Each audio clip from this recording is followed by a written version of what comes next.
Good evening from TSP. How's everyone doing? Hoorah. Great. Right. Tonight we are Combat Chaps. He's in Arizona officiating a wedding. He'll be back tomorrow morning. Hey guys, 5:50 in the morning. So I got to get up at 3, be at the airport by 4. I'm running on like 6 hours of sleep right now. I'm exhausted. Dave's got you. So Oh, today we are with. thanks, Dave. Today we're with our new friend, Chief Master Sergeant Dave Nordel, E9 Air Force. Before we get into his story, I just want to give my little spiel here. Dave, just so you know, we're here at TSP. We started this podcast about 1.5 years ago. And so what we do is we get veteran stories. And it started picking up so well that we actually just won a Best Veteran Podcast Award in the Navy Division. Hoorah! We're very proud of that. We missed best overall by 14 votes, but I can't complain because we've only been doing this for a little over 1 year. So what happened was I asked Combat Chaps, I've probably been talking about it for a couple of years now, I told him about this project that I wanted to do and document people's stories, and he loved it, and he jumped on board. And then once we started doing it, it started taking off so well that the page started, generating a little bit of money, and I felt kind of creepy profiting from people's war stories or military stories. You know what I'm saying? That's not what we're about. So what I did was I started a nonprofit, and so now we are going to be sending veterans and first responders to sporting events, like with a mentor. With a mentor, we're going to send them with a mentor. Let them, have an evening, to kick back and just talk to a mentor. Our number one goal is to save lives. So that's pretty much our spiel. Dave, how you doing? Right. Good. I'm doing good. Well, let's marry in the nonprofit that I sit on the board here for, which is Horses, Spirits, Healing, and Billings. And we're using equine therapy for our veterans, PTSD, physical disabilities, combat related or not. And we've integrated their families into that. So it's a big deal. And so I get it. And then when you make money, you got to put it right back in the system. Yeah, of course. Yes, sir. Yeah, we're pretty proud of what we're doing here. And we're really happy to have you on with us today. I know a little bit about Navy guys. I can handle y'all. It's all good. Hey, what about Marines, man? I mean, don't leave us out. Well, I'll tell you a little Marine story, buddy. That all goes with the flag behind me. So we'll talk a little bit about that. Okay. We'll talk a little bit about that. Yeah. So where'd you grow up in like high school days? Where were you? So where are you from? You'll like this. So I'm a fourth generation Portuguese immigrant from the island of the Azores. So nice. My family all came to the United States and then immigrated to the far north of California, almost the Oregon border on the coast, and they're all dairy farmers. So I grew up on a dairy farm, small dairy farm community in the top of the Northern California Valley. So small town. I graduated about 125, and that took smashing about 3 counties together to get a high school of 125, so my community was made up of migrant Mexicans and Portuguese people. So I'm pretty proud of that heritage. So as you can imagine, worked hard, worked in the fields, worked in all the crops, and had animals around and small town living and all the good and challenging things that come with that. Wanted to go in the military young. I used to get up in the middle of the night to watch John Wayne storm the beaches of Iwo Jima and watch the destroyers prep the beach because I thought that was pretty cool. Wanted to go in the Navy. And I had an English teacher that wrote on my paper once that I would probably never make it in college, so I should probably go in the military. How's that for motivation? Nice. So Combat Chaps and Richard, hey, no joke. I was all Navy. I was talking to the Navy recruiter. I was recruiting myself and was going to do it and went to the library to take my ASVAB test. All the recruiters were standing there and the Navy guy was not in a good mood that day. I don't know what his problem was, or maybe he just didn't think I was Navy. And the Air Force guy put his arm around me. His Master Sergeant John Dees put his arm around me and said, well, maybe I have an opportunity for you. So I went in the Air Force. And that's really the whole delineating the delineate. Aim high, Dave. Aim high. Aim high. Aim high. Close air support, right? Get into the supporting organization. Keep the Marines alive. Well, as the only Marine here, we are the men's department of the Navy. So I was infantry. Here I we was a go. machine gunner for 4 years. So, amen. Well, amen. I'll give you some of my background. That's great. So, Bring it. So off I went in the Air Force. 19 years old. Off I went to the Air Force. I wanted to be a plumber, and but I went in. I wanted to get in, so I went in open general, and the Air Force decided that I needed to be a medic. So combat chaps, you're looking at the Air Force version of an independent duty corpsman. So, and I got peeled off more times than not to spend a little time with Marines in places like Somalia and Iraq. So, Bet you gave a lot of silver bullets. And yeah, yep.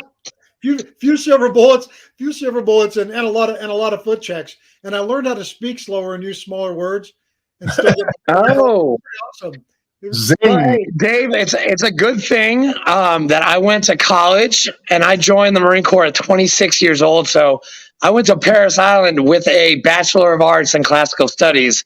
So I actually had to use small words for the rest of my guys as well. I was going to say you felt out of place when you got there doing that. I did. I was the oldest, dumbest, smart kid.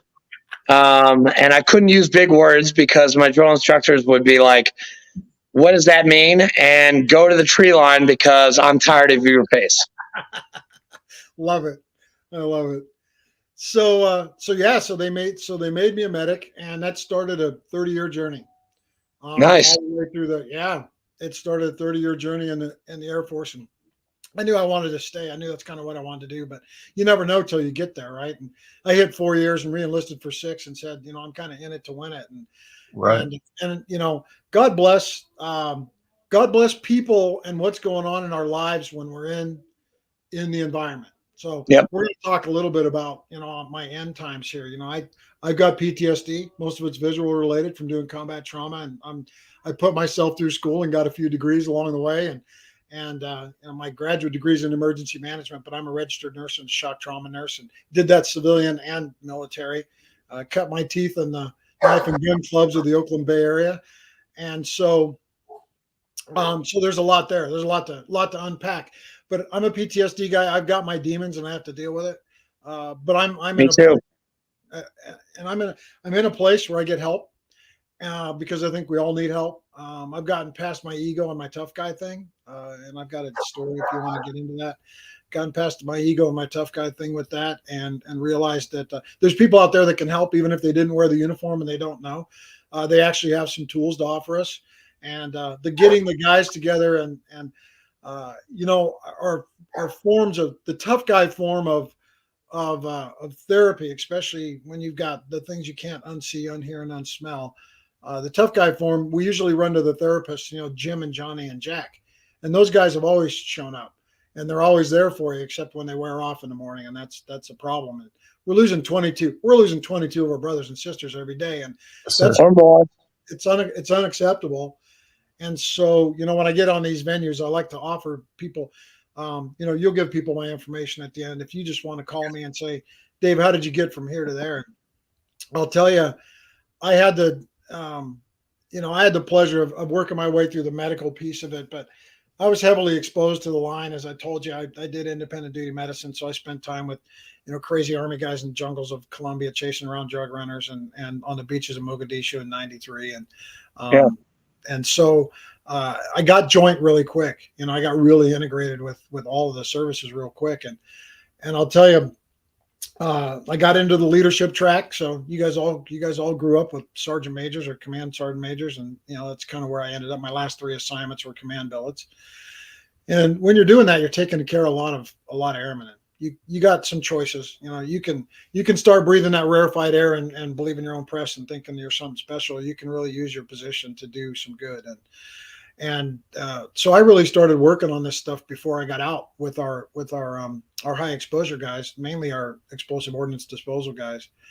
And I'll tell you, chaps, the guys, they invited me to a session to do a remembrance for one of the guys that we lost downrange, and it was the most unhealthy thing I'd ever seen in my life. And at the end, they said, Chief, how do you think we're doing? And I said, you guys suck. I said, crying together and being mad together and putting an extra 10 pounds in your ruck and increasing the angle on the hill by 20 degrees is only busting up your knees and your hips.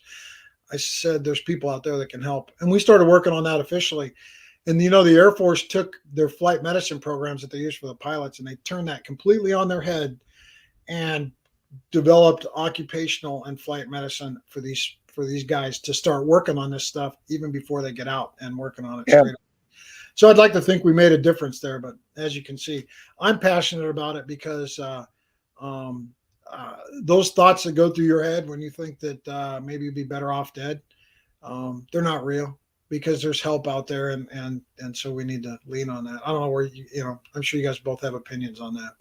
No, Dave, you're totally right. There's a modality for every single veteran out there. I've done most of them: EMDR, CBT, Save a Warrior, exposure therapy, equine therapy. I've actually done equine therapy. I've been a part of it. I've had to do it. I don't teach it. And I'm a recovering alcoholic. 4 years. I've been 4 years sober, and AA. You were talking about humility and getting rid of that ego. Well, AA is a punch in the gut when it comes to that step 4 and your moral and your fearless and moral inventory of yourself. That saved my life right there. Yeah. Amen. I wrote a book. We can talk about that. For veterans, I recommend you read the book because there's a lot of transparency in the book, and it talks about the journey with alcohol. I compared you. I wouldn't say I was an alcoholic because I didn't have the physiological pieces of it. If I stopped drinking because I had to, I didn't have the withdrawals and those kind of things. I didn't go through that. I did. But I will tell you that I can't, and I'm 4.5 years dry. June 3rd is my day. But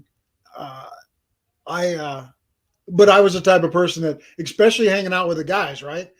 If I'm hanging out with the guys and somebody hands me a beer, we'll probably wrap it up 12, 13, 14, 15 beers later. Yep. And so there was no 1 beer or 2 beers or a beer after work kind of person. So I just don't. Are you married, Dave? I am. Be 30 years in March. Yeah. Congratulations. How'd your wife deal with the issues that you brought to the table? So she was active duty, and she's a nurse, so that helps. Yeah.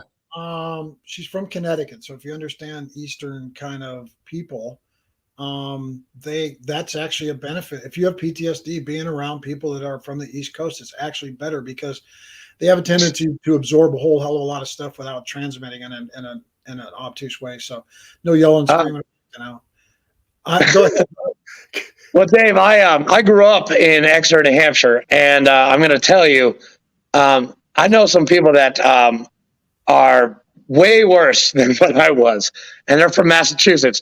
Connecticut, that may be different, but I know a lot of Massachusetts people, and they were animals, all of them. Yeah, and I love them. God bless them. Yeah, no, amen. Except they're Patriots fans. That doesn't count. Hey, whoa. Hey, I'm with Dave today. You're playing with fire right now, Dave. I'm a card holding, season ticket having Dolphins fan. So I really wait. I bet you went to games when Dan Marino was in his prime, right? Dude, it started in 1970 with Zonka kicking Morris. So. All right. Hey, that started in 1984 with the Patriots. All right. Drew Bledsoe. Okay. Who's this Tom Brady guy? Drew Bledsoe's my guy. All right. Right. So he's getting a divorce right now, so it doesn't even matter. Right. Hey, Richard, to answer your question though, my wife has been. There's no way.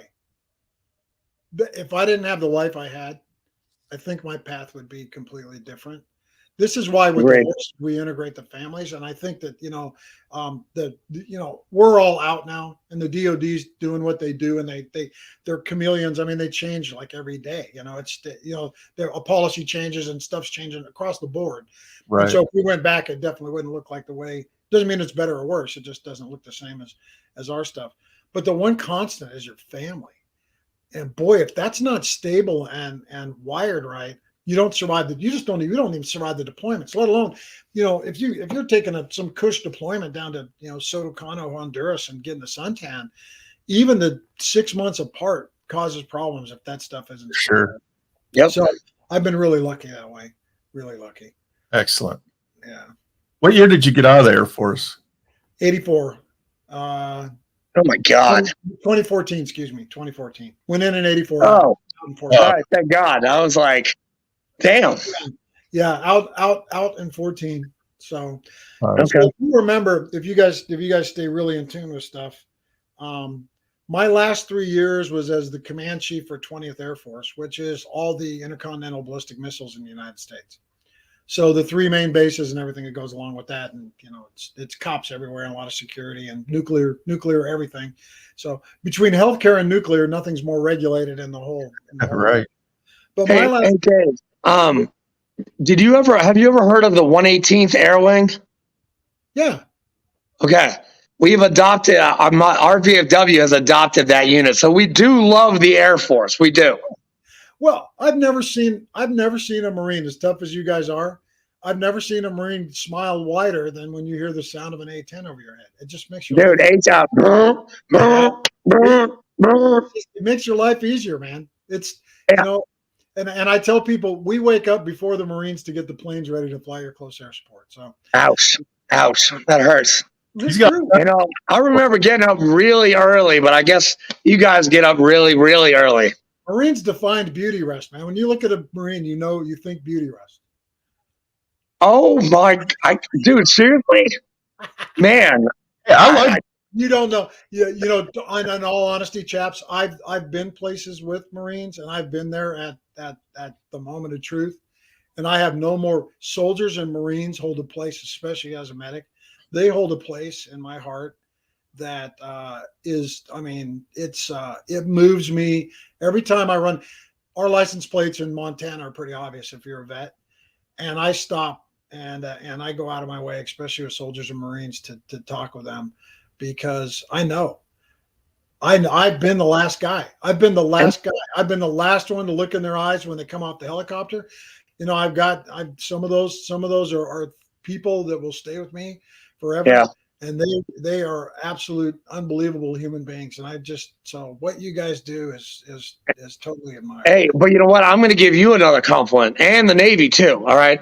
I love my Navy corpsmen, and I love any medic, because you guys are our lifeblood. Like, if there's a problem, we say corpsman up, or we say medic, and you guys are there, and you guys help us out through thick and thin.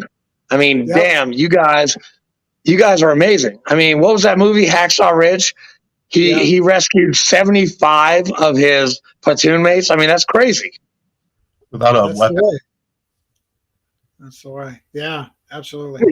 Conscientious, he was against the war, right? That guy, and then he ended up winning or earning the Medal of Honor. Yeah, that was his name was shit. I can't even remember his name. Oh my God! Somebody Google it quick. Hey, I'm using my phone. I can't Google it. Richard, Google that. It's Desmond Dawes. There you go. Desmond Dawes. Yeah, he rescued 75 of his fellow soldiers, and he kept on going back. We need one more. I can get one more, and that's what we need. We need to save one more every day. Amazing. So if you guys will indulge me for a minute, that the flag you see behind me, that's the flag that flew over the trauma center in Balad during the surge in 2008. So wait, that was in Balad? That was the flag over the trauma center in Balad during the surge in 2008 from January to June. Dude, one of my guys got hit with shrapnel all the way up his back, Ward, and he went to Balad. I was with him when I got hit, because I got hit and 2 other guys got hit, but he was the only one that went to Balad. That is really cool. So I'll tell you about that flag and why I've got it.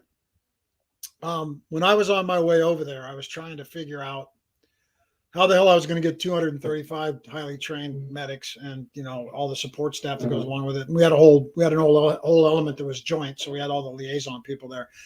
How the hell do you get them to do that and do combat, you know, do trauma medicine and make it happen, right? And keep everybody's head and their mind and their heart in the right place. So I came up with two things. And I speak on this. This is kind of my core speech. I hate doing push-ups, brother. I hate them. I hate push-ups. I absolutely hate them. And they're a necessary evil. Me too. I hate push-ups. So I said, we're going to do push-ups.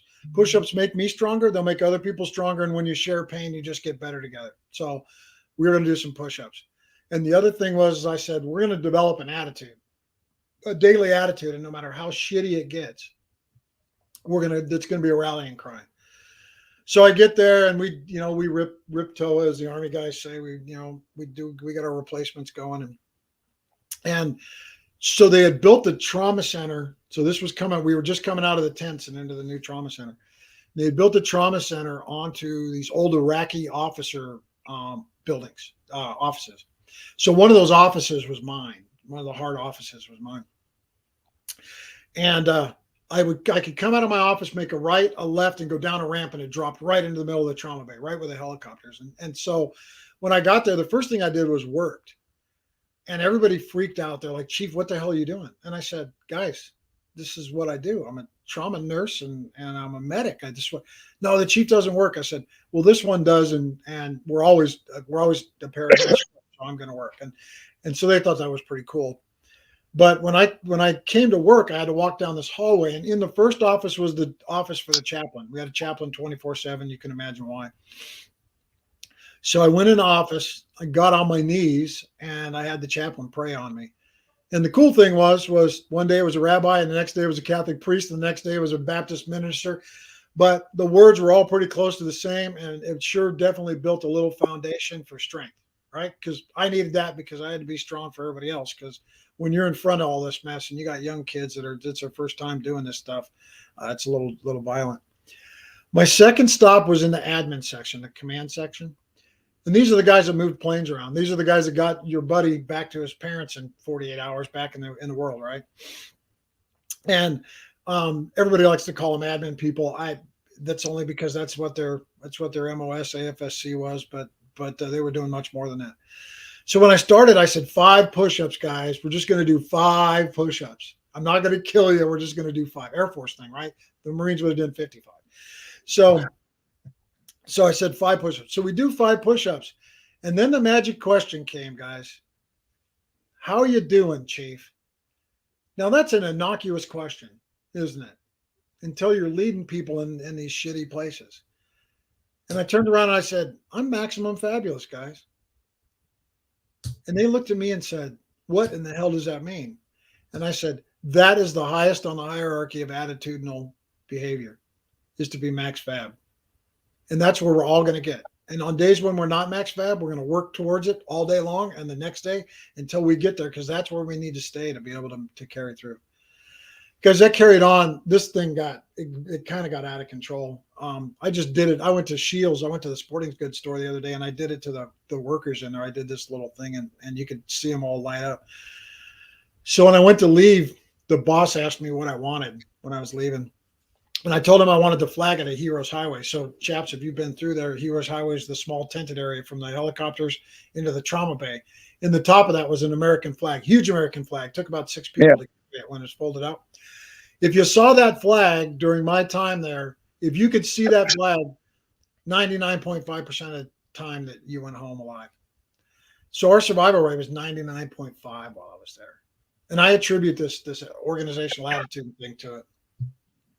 So he told me, you can't have one of those flags. They've been spoken for in the national museums, and they're out there. If you go see them, if you go to the museums, you'll see them. But I told him I wanted this flag off the top of the trauma center. And he said, Chief, those are almost impossible to come by. He says, those are almost as rare. I said, I know, but you asked me. I said, just give me a bologna sandwich and a pat on the back, and we've done good work, and I'll move on. Well, when the little get-togethers that they do, they gave me this flag, and you might not be able to see it very well, but on the top's my rank, the name of the theater, hospital, the dates that I served, and on the bottom of that flag it says Maximum Fabulous. That's about keeping people alive. It's about keeping people alive, chaps, Richard. Yeah. I went back. Most of those people were out of Wilford Hall in San Antonio, which is right there with Bamsey, right? And I went back for another event down in San Antonio, and I stopped in there and saw them. And you'd have thought it's probably the first time ever in my career, regardless of my position, I felt like royalty, because those people rallied around that. They were still saying that after we were done, because they understood their survival tool was their attitude. Because as soon as you get a bad attitude, everything else starts to go to shit. It's true. You know, when I was doing like I said, my graduate degree's in disaster management. So I was the incident commander during COVID for a higher education institution, our university here. Okay. And they kept beating me to death on this morale thing, right? Morale. And I said, guys, do you know what morale is in the United States Army? And I got all kinds of answers: mail, food, clean socks. I said, no, it's a working rifle. I said, if you give people the tools that they need, I said, they don't need anything else. They stop bitching. But I said, give them a broken rifle, and the world's terrible. So Max Fab was my way of keeping working rifles in everybody's mind and heart and emotions and those type of things. So, but that's the flag, man. That's a piece of history back there. And it's still got dirt on it from the day they took it down. It hasn't been touched, other than the fact that it travels with me. So, so I'm out there trying to talk this talk, and I wrap it all around where we kind of started. I mean, we jumped from 19 years old to PTSD, but there's a lot in between there. There's a lot about people. There's a lot about, I'll tell you that I thought I had some tools when I left the farm, right? I thought I knew how to be nice to people and have manners and do those things. And I found out pretty quick that my vocabulary and my jokes and my prism of the world wasn't perfect, right? I needed to learn things. And so I had two options. I could have made assumptions about people, maybe developed some hate and went through my life that way. Or I could ask a lot of questions and get involved with people and see if I can make a difference. So when you drive it back to the vets and our community, our extended community of veterans and those of us that have served combat or not, when you extend that and you start finding out about people and you find out their stories, you can start making a huge difference in people's lives at a lot of levels. And, that's really where I'm focused now, Richard. You talk about the after, what am I doing after?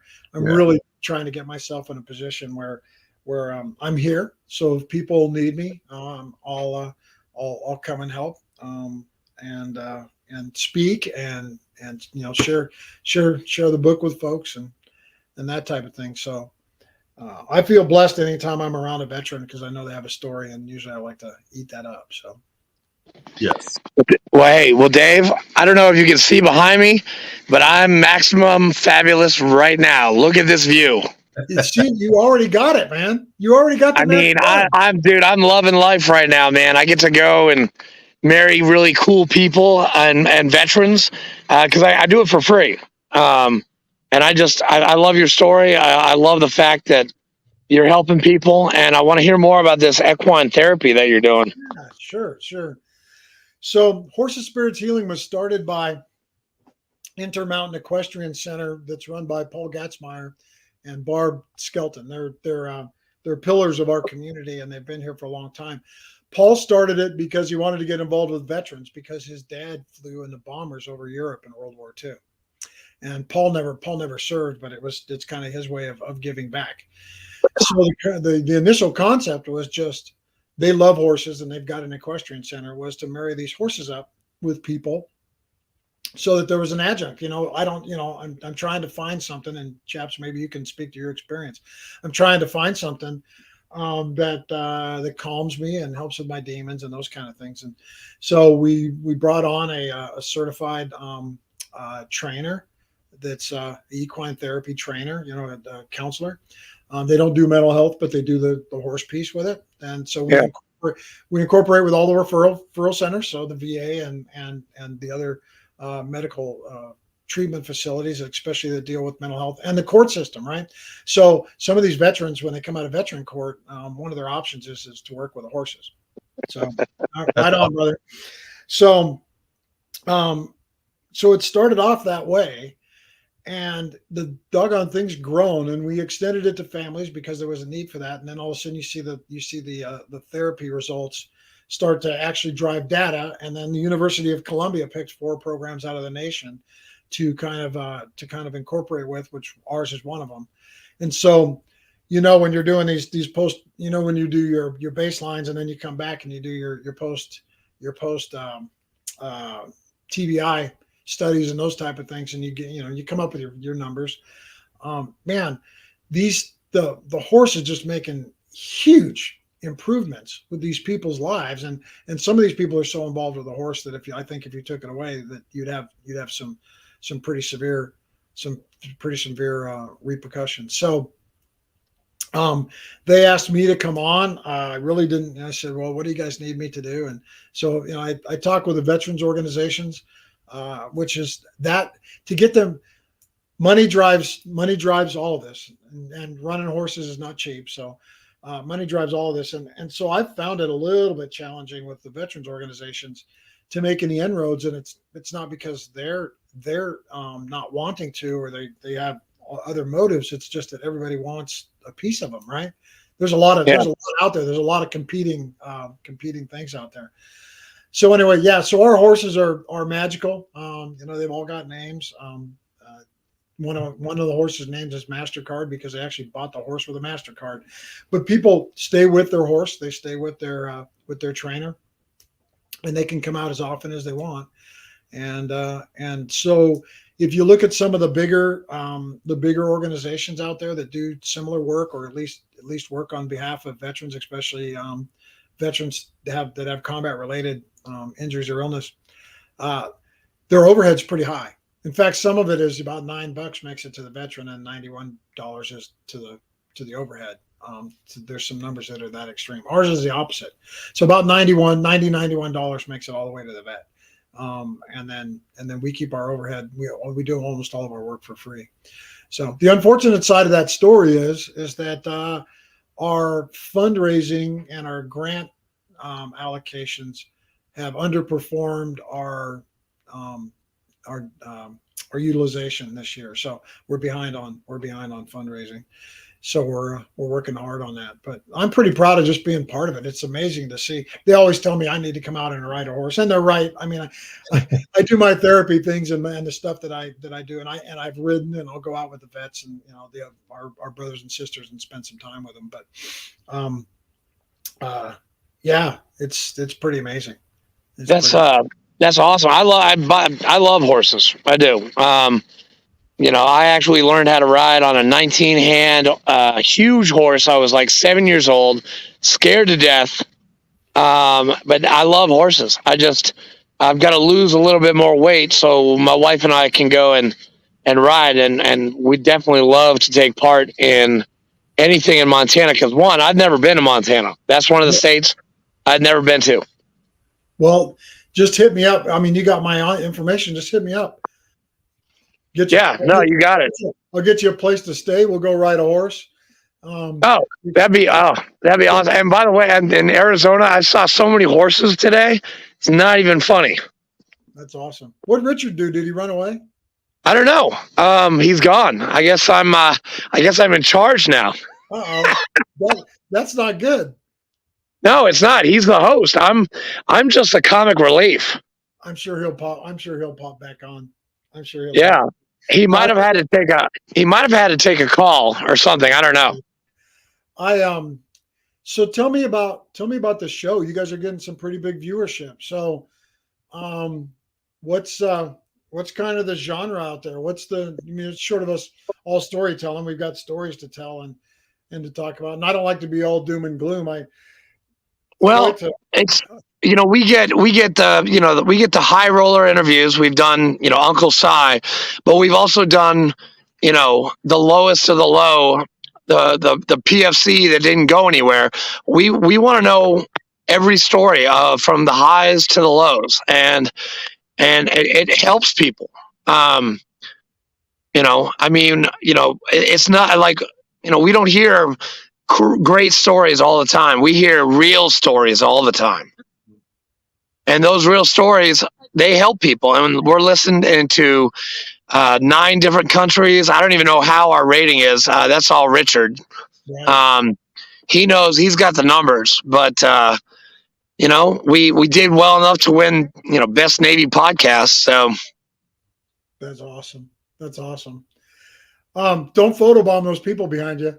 no, those are the people that I just married, Dave. And they're taking a picture while I'm doing a podcast. And I thought I was getting away from them, but hold on. I'll move. I'll move. Oh, okay. Never mind. They're moving. But I was very happy to wed these two. It was an honor and a privilege. And it's funny. My wife, we went to church yesterday, and I've been wanting to tell her all these things. Like, I really feel a need to be with the Lord. And she's like, hey, after I'm done my MBA school, Andrew, I want you to go to seminary. I want you to become an Episcopal priest. And that's my goal. And that's why I'm a minister now, but I'm not an Episcopal priest, but I will be. Hopefully. I'm back. Hey, you hear me? Blake, you okay? Yeah, I don't know what happened, man. Dude, I can't see you. We actually took it personal, Richard. Yeah, we did. We were a little upset. I have no idea what's going on with my camera. I don't know, man. I never had issues, man. But hey, I tried to do the best I could without you. I'm sorry. Right. Yeah, you're good. Hey, chaps, let's you know what? If you've got viewers out there that got an extra $50, $5, $10 or whatever, and they hey, no, you got it. I'm get the link to Richard, or you can send it to me via email, and I will donate tonight, right now. Yeah, I'm gonna drop it in the chat here. Okay. Oh, okay, good. I'm gonna drop it in the chat right now. Fleek, you there? Yes. Okay. I don't know what happened, man. Yeah, I keep on. I see your Facebook profile picture. I know. Can you hear me though? I can. Yeah, hear you fine. Yeah, no problem. Yeah, you're good. You're good. Oh, we got picture. Wait, that's some of us have a voice for radio, so it's all good. yes. Hey, I know a couple people that have a voice for. That's funny, Dave. Hey, welcome, Richard Fleek, back to the conversation. Whoa, way to go, buddy. Hey, Richard, I dropped the link to the horses in there. And, if our brothers and sisters out there want to make a difference, especially up here in Montana. So Montana has the highest rate of veterans per capita in the nation. And really, we are constantly year over year in the top 3. I think this year we're 3. Last year we were number 1 in veteran suicide per capita. So everything that we're doing is important, and we're trying to make a difference. So if anybody out there wants to just make a difference, we ask small companies to give $2,500, and that covers 50 sessions. So the average person, if you give $50, you'll cover a veteran for 1 session, and that's a big deal. So, I will donate in the name of my post to your organization, or of our post. Sorry. I appreciate it. I appreciate it. Thank you so much. So we want to talk stories in our journey. I started in 1984, so that's for those out there that were around that time frame. If you think about it, it's Reagan, it's the Cold War. The California Olympics, because I was there. I remember the California Olympics in 1984. Right. So I was a baby. I was like 5 years old when that happened. You're a young guy. So I'm 19, single, and my first assignment's 20 minutes from downtown Madrid, Spain. It's awful, right? Just a terrible, terrible gig. But we fought from where It was great. It's the best of 15. I had 15 assignments in 30 years, and that was probably still the best. But if you think about it, we were Cold War. We were fighting from where we were at. If you think about the First Armored Division in Germany, they fought. They were there to fight right there. I mean, they practiced in the streets that they were going to fight in. They didn't get loaded up on trains and end up in the desert. We didn't even know how to do that. And I went through that transition. So think about how there's nuances there for the old heads that are listening to this. None of us can have an appreciation for what it was like to get drafted and have to go to Vietnam, right? Because we all volunteered. So unless you did that, you don't know it. And that's a different kind of veteran when you get down to the things that we're talking about on how to take care of people. It's just a different kind of veteran. Conversations are different and those type of things. The brotherhood's there because we've all had to go through there's a lot of similarities. But the whys and the hows and just the makeup of our country at the time. And you drive that back to, heavens, we're losing the last bunch of them, but the World War II guys and the Korean guys, that's different. So we're in this transition thing now where I think that we're right now, going to start putting out into society a different kind of veteran.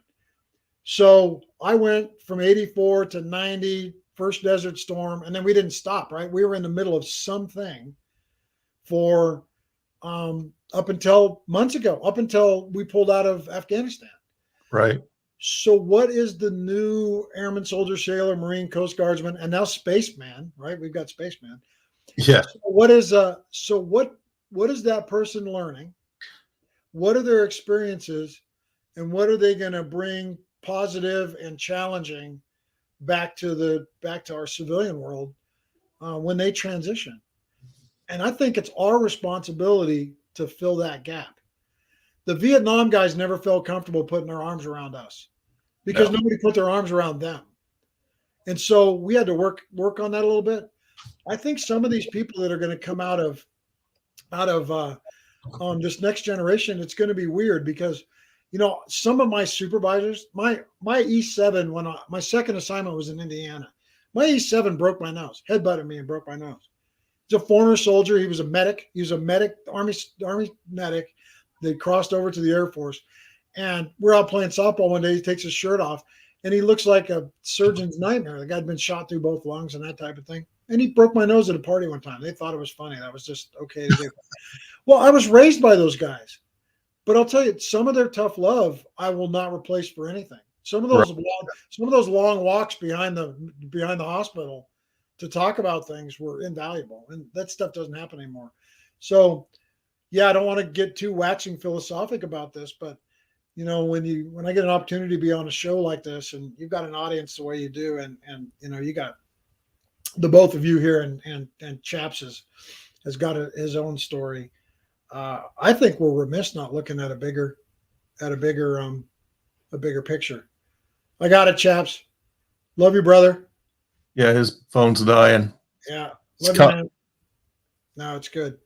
And there it is. He wrote in there he loves us, and I love the fact that grown men can sit and have a conversation like this and end the conversation with that. Because, boy, if you miss out and you don't do that, you might have lost your last opportunity to say it. And I think we all mean it. I do.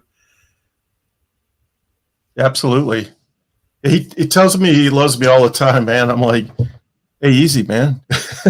Okay. It's easy. In some ways that kind of love it doesn't get any more real. Yeah. When I got out of the Navy, I struggled a little bit because, you're just from this huge brotherhood, man. Like, it doesn't get any better than that to back to my high school friends. And it just wasn't the same. So I struggled for a little bit until I found the American Legion, and they helped me. They groomed who I am today. Well, and that's good. If you start looking at some of these veteran suicides, they're non-combat. A lot of these guys don't even have combat time. Yeah. And a lot of it's exactly what you described. And it's this reintegration thing that it's hard to articulate how you feel. Right. And there's a trust thing, right?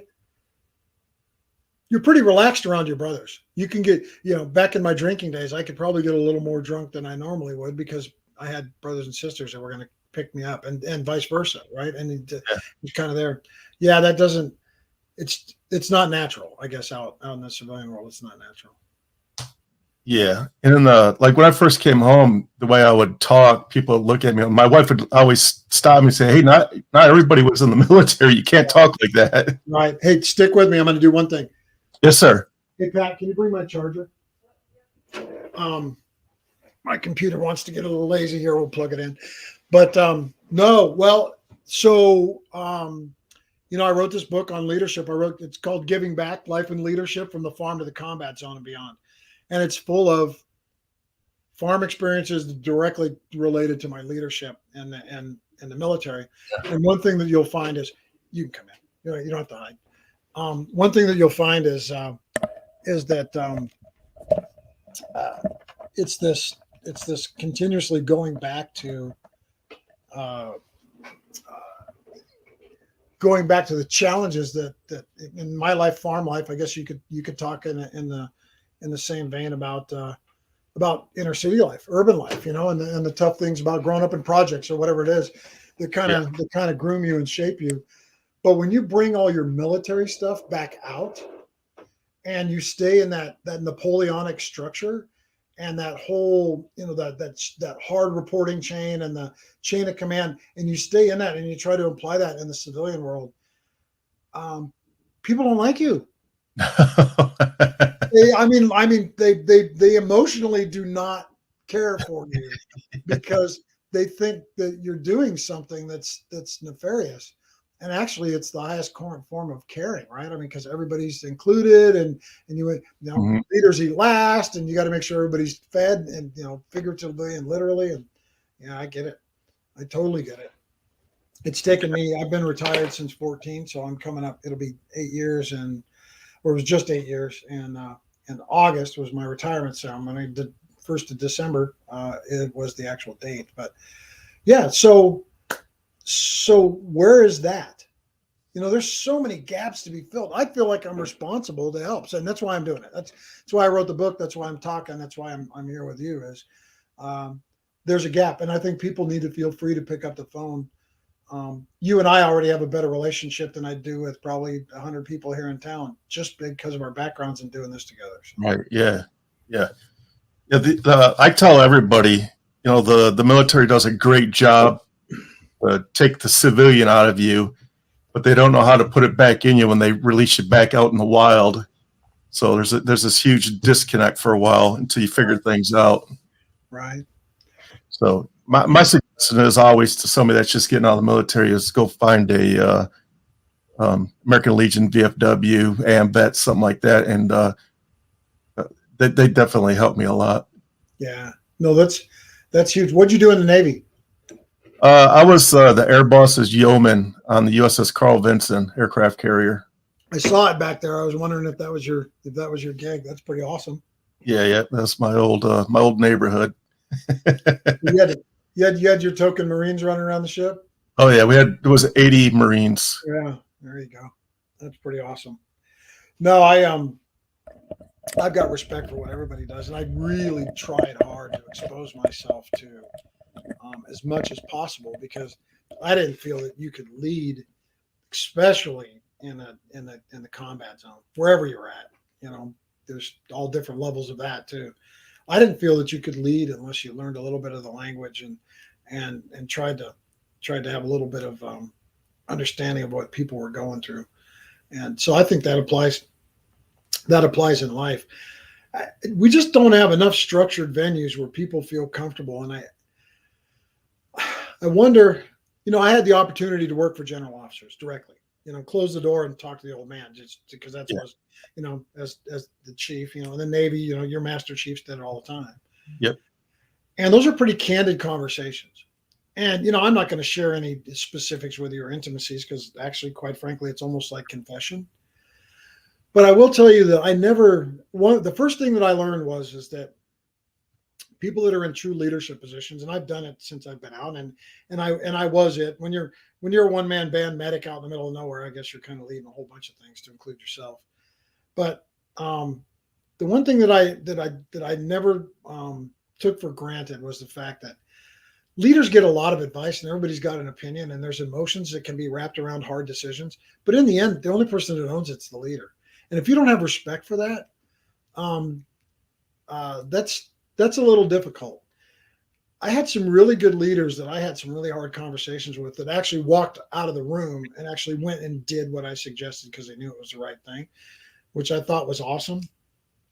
But it was really tough and I don't want to pick on officers per se, but as people are groomed in their service, in the military, period, groomed to be leaders we don't talk enough about the soft pieces, this human piece to making the space for people to talk. And so if you don't have the tools, you really don't know how to articulate it in a way that people feel comfortable doing it. It's almost like, the snake saying, no, I'm really not going to hurt you. Just pet my head.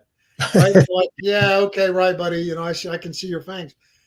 And we stigmatize this mental health thing so bad post Vietnam and then all the way through Cold War time. We even tried changing the name of it. The Air Force, it was a mental health clinic, and then it was life skills. And then they went back to mental health. They didn't, they were rebranding. They were struggling with it so much.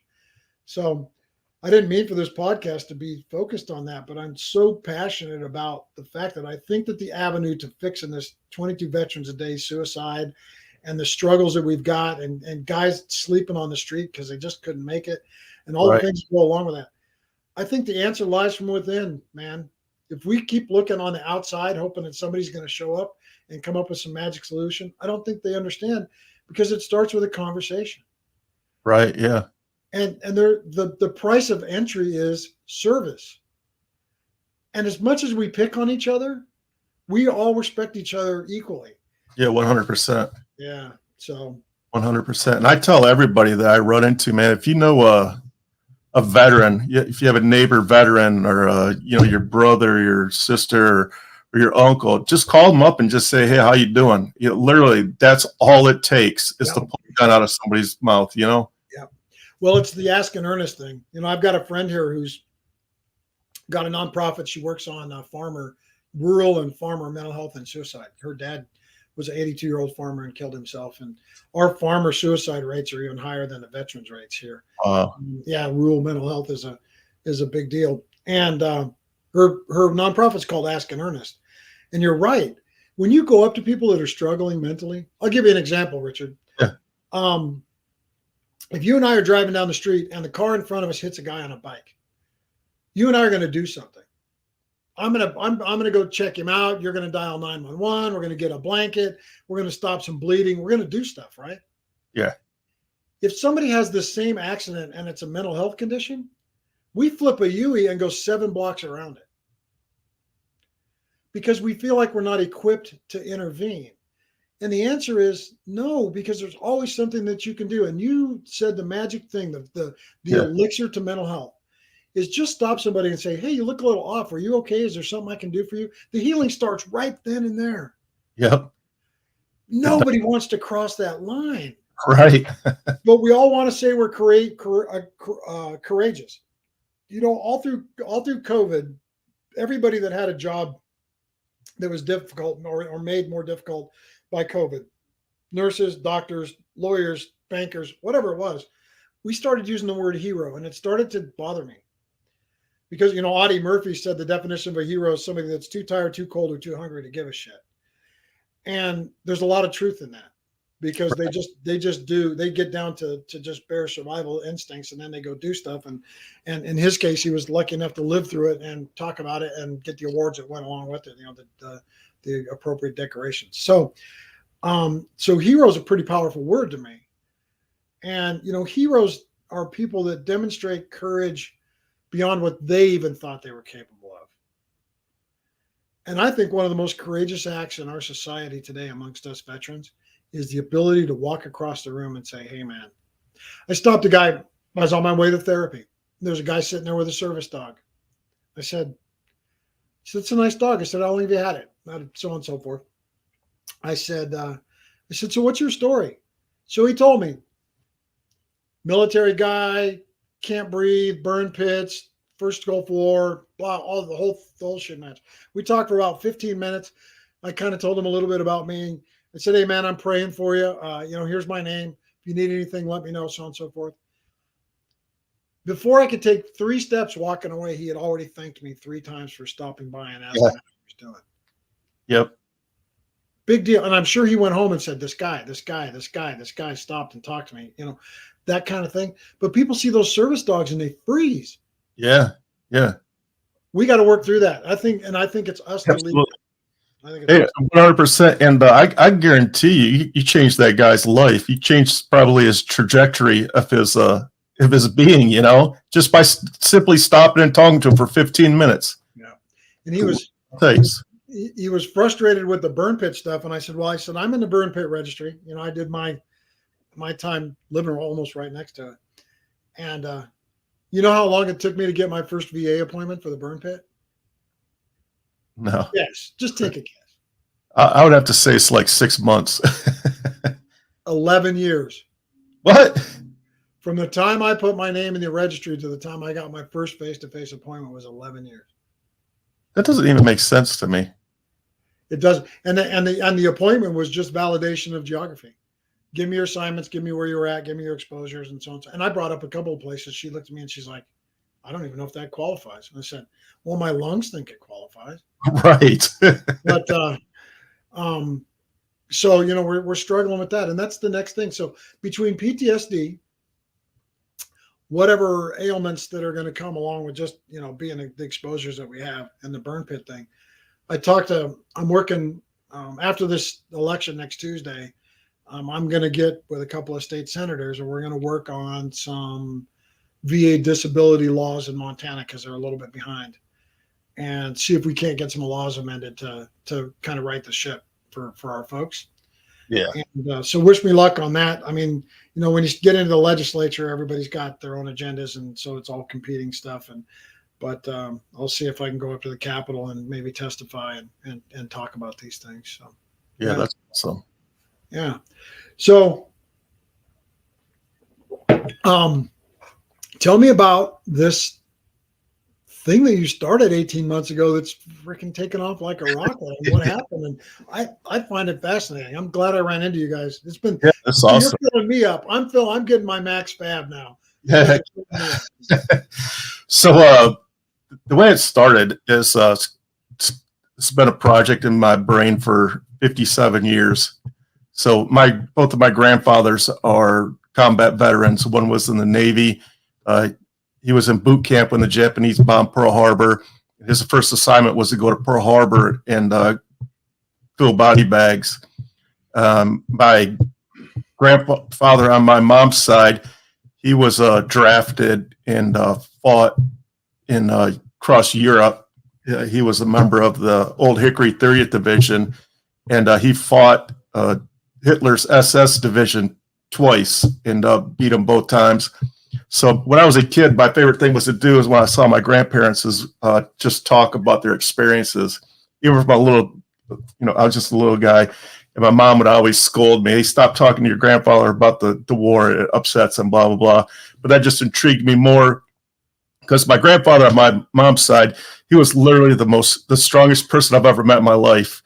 And then every time I would talk to him about the war, he would start crying. And I'm like, well, what the hell did this man see 60 years ago that make him cry today? And it always fascinated me.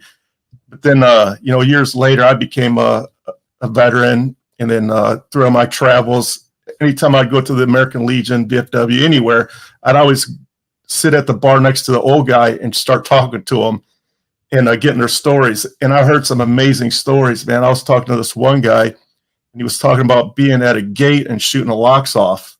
He was talking about Auschwitz. He was there when they shot the locks off Auschwitz. And I'm just like, holy crap, man. Like, people literally need to hear these stories. And not for, well, first of all, Americans need to hear these stories because I feel that every American needs to know what you guys have went through. I mean, it's important to me to get these stories out. And then also it's important for the veteran themselves to talk because I feel like it's therapeutic. And then when somebody's listening, I've had people hop in my inbox on Facebook, whatever, and say, man, I watched your show last night. I just want to thank you because I was in a similar situation, and that really got me through the night, hearing that somebody else is going through it also. So it's like all these things are coming at you, and it's all snowballing, and all these positive things are coming out of the show. So that's where I am today. So our first show was July 4th, 2021. And first we started every other weekend doing these shows, but then I was like, no, we need more. So we turned it into a YouTube channel, and we do it at least once a week now, sometimes 2-3 times a week. And so I think it's unbelievably smart. And I'm glad that you're given the venue, because once I learned to transmit, I learned to get help. I learned to set boundaries. And you know what, Richard? And I wrote it in the book.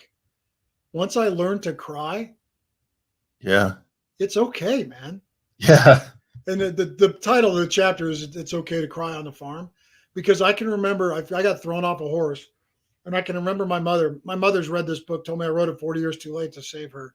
She's 88 years old, and the book absolutely messed her up because it's just a lot. It brings the whole thing around, and she found out stuff about me she didn't know. But I got bucked off a horse, and the whole time while they're stuffing paper towels in my head to get the bleeding stopped, they're yelling at me to stop crying. Well, you know what I did, Richard? I went over and I led those medics on my last combat go.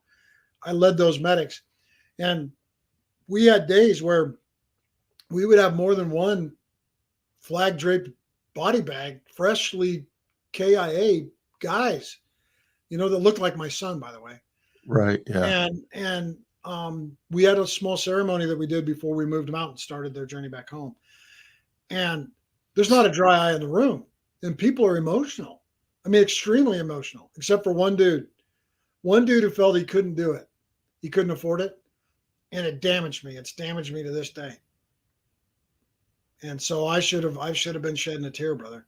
yeah, It's it's the amazing things that you see from people and their dedication, and there is truth that we all go to combat for our brothers and sisters, and then the hierarchy kicks in later on. That whole country yep.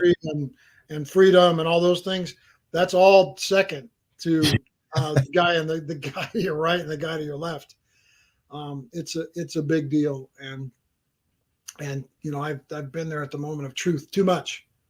If I'm an expert in anything, it's probably death, and it started when I was on the farm dealing with animals on a day-to-day basis, and all the way through. In fact, I was involved in a car accident. I wasn't driving; another car hit us. We were pulling a boat. 6 months before I went in the Air Force, didn't even know I was going to be a medic, and I was involved in a car accident, and 3 kids were killed in that accident that were my age. And I was the first responder. I was the first one back to all that. So, maybe that was God's way of putting me in a situation to tell me that my life was going to be kind of full of this stuff. So you got to talk. Yeah. And I'm not alone. As lonely as I'm telling every vet out there that's listening, tomorrow you're going to feel lonely. I had a rough patch yesterday evening. I had a nice talk with my wife and kind of work through it and get back to max fab, right? Get back to that attitudinal Right. mindset. You're going to hit low spots, but man, as soon as that crosses your mind that you're alone or that you'd be better off someplace else other than where you're at, knock it off, because there's way too many people out here that want to help you.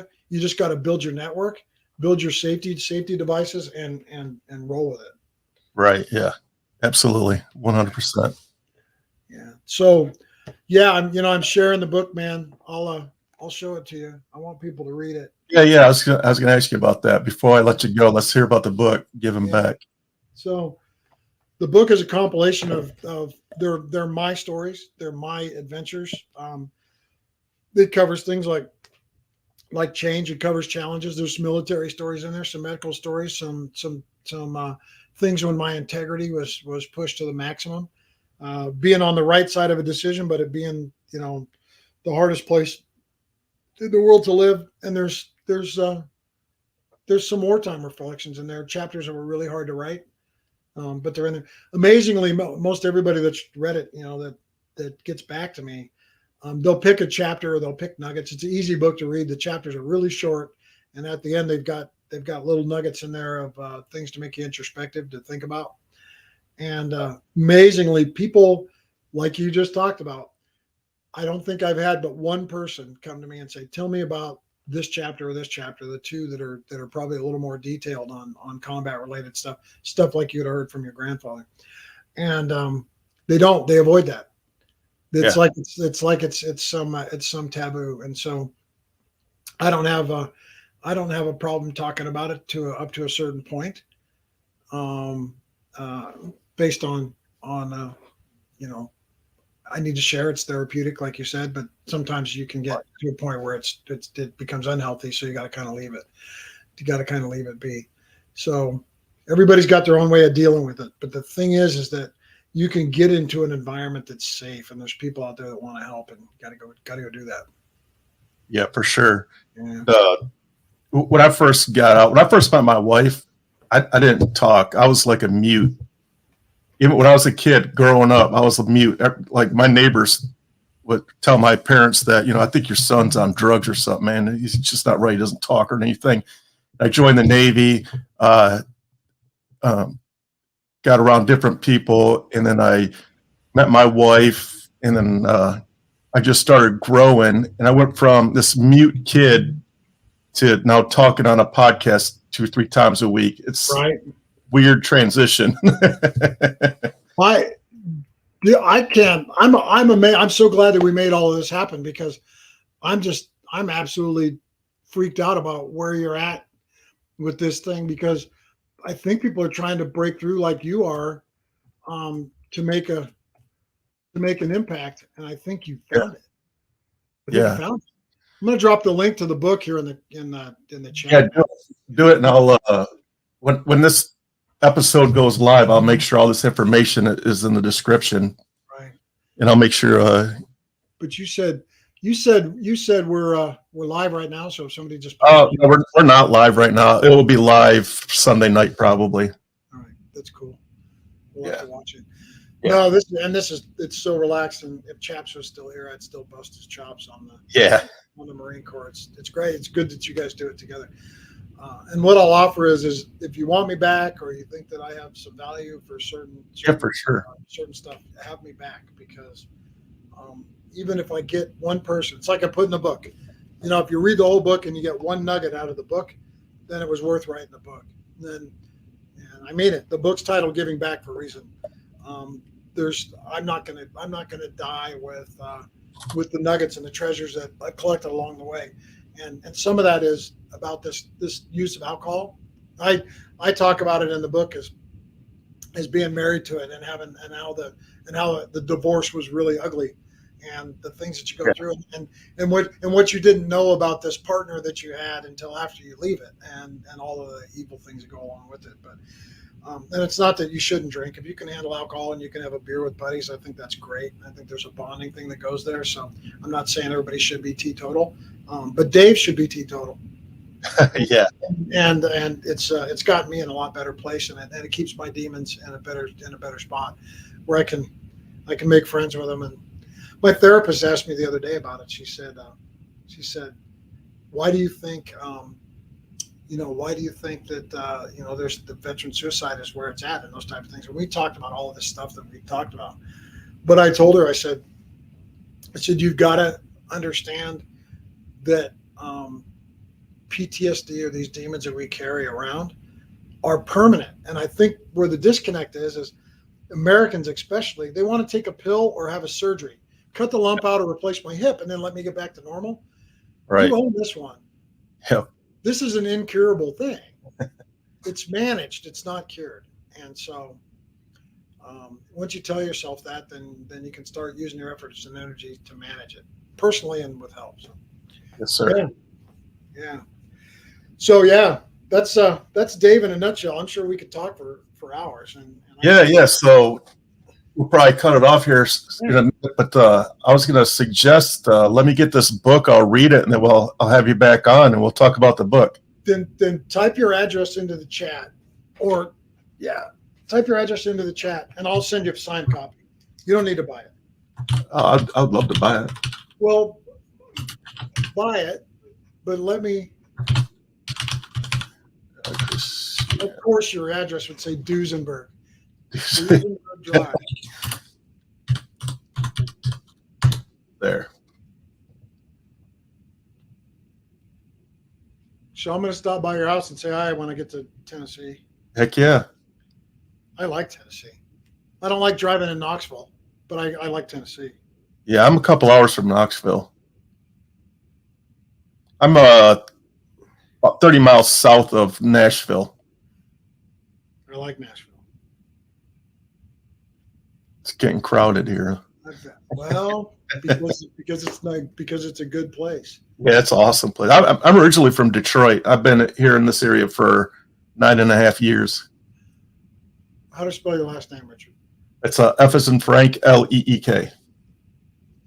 Type it out for you. Fleek? Okay. Yep. I would have put Fleet.